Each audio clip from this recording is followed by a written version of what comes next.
Halo semuanya, perkenalkan nama saya Putri Nabila Rizky Niji Alfayanti, kelas N1C.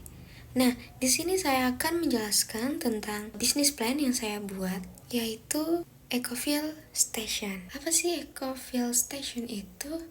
Ecofill adalah layanan isi ulang produk rumah tangga berbasis pesan antar dan langganan bulanan. Berbeda dengan refill store konvensional yang mengharuskan pelanggan datang langsung ke lokasi, Ecofill justru menawarkan kemudahan melalui sistem pemesanan yang lebih praktis. Pelanggan cukup memesan melalui WhatsApp atau aplikasi, dan tim Ecofill akan mengantar produk isi ulang langsung ke rumah. Ketika pelanggan sudah hampir kehabisan, mereka bisa meminta jadwal penjemputan wadah, lalu Ecofill akan mengambil wadah lama, mengisi ulang, dan mengantarkannya kembali.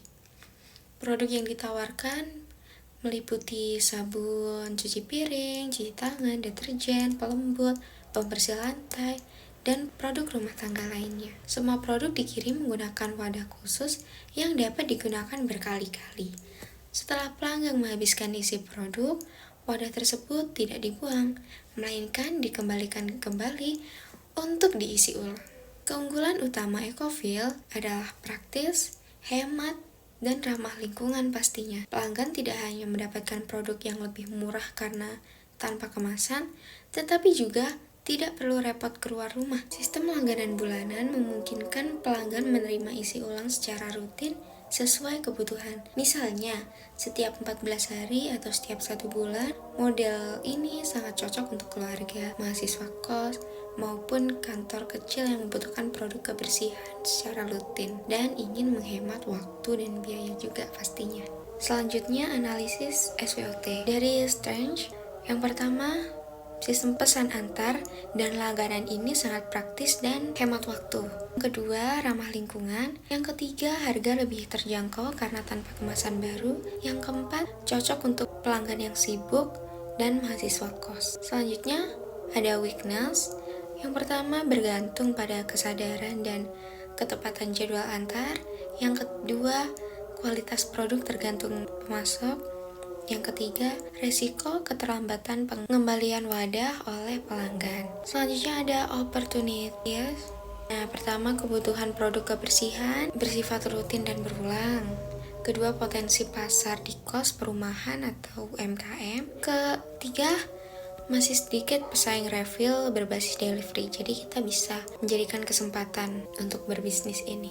Selanjutnya, threat. Yang pertama, kompetitor besar bisa menurut konsep, apalagi kita baru memplan bisnis ini. Kedua, kenaikan harga bahan baku.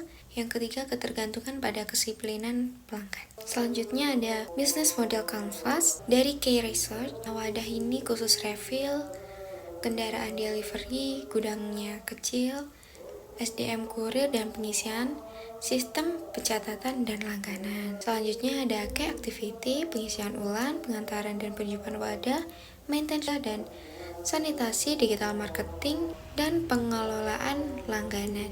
Channelnya ada WhatsApp, TikTok, Instagram, web pemesanan sederhana, brosur perumahan, dan program langganan. Selanjutnya ada revenue stream, penjualan refill, paket langganan, wadah Ecofill, serta kerjasama UMKM, laundry atau warung. Selanjutnya ada cost struktur, bahan baku, gaji kurir dan alat, BBM kendaraan, wadah isi ulang, perawatan peralatan, dan marketing digital. Selanjutnya customer segment, keluarga, mahasiswa, UKM, perumahan, dan konsumen eco-friendly pastinya. Lalu ada customer relationship, reminder, refill otomatis, program langganan bulanan, customer support via chat, dan promo set loyalitas. Selanjutnya ada value proposition, yaitu layanan refill tanpa harus keluar rumah, sistem tukar wadah yang sangat praktis, lebih hemat karena tanpa kemasan, dan langganan otomatis tidak takut kehabisan, serta yang paling penting, dampak bagi lingkungan ini sangat positif ya. Selanjutnya ada key partnership, dari supplier deterjen dan sabun, komunitas lingkungan, pemasok wadah isi ulang, dan kos-kosan atau perumahan. Nah, ini dia struktur perusahaannya mulai dari CEO, manajer keuangan, manajer operasional, serta manajer pemasaran.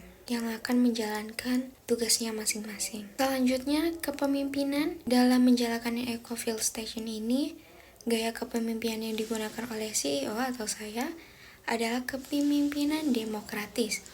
Gaya ini dipilih karena sesuai dengan model usaha yang membutuhkan koordinasi intensif antara bagian operasional, kurir, administrasi, dan pemasaran. CEO tidak hanya memberikan instruksi, tetapi juga mengajak anggota tim berdiskusi mengenai jadwal pengantaran, evaluasi, pelayanan, hingga penanganan keluhan pelanggan. Pendekatan demokratis ini membuat anggota tim merasa dilibatkan dalam pengambilan keputusan, sehingga komunikasi yang terjalin atau komunikasi antar bagian berjalan lebih terbuka, dan setiap orang merasa memiliki peran penting dalam keberhasilan usaha ini. Nah, sementara itu, jika dilihat dari teori dua faktor Herzberg, Ecofil Station ini menggunakan kombinasi faktor higienis dan faktor motivator. Kenapa? Agar karyawan tetap betah dan produktif. Pada faktor higienis, perusahaan memastikan kondisi tetap aman, alat kerja memadai, dan hubungan antar pegawai terjaga dengan baik. Hal ini penting untuk mencegah ketidakpuasan. Pada sisi lain, Ecofil Station memberikan faktor motivator seperti kesempatan belajar hal baru, misalnya teknik melayani pelanggan secara efektif, pembagian peran yang jelas, serta umpan balik yang positif ketika karyawan bekerja dengan baik. Karyawan yang merasa dihargai cenderung lebih bersemangat dalam menjalankan tugas pengantaran dan pelayanan pelanggan. Baik, itulah tadi Ecofil Station. Semoga Ecofil Station ini dapat berjalan dengan baik. Sekian dari saya, terima kasih.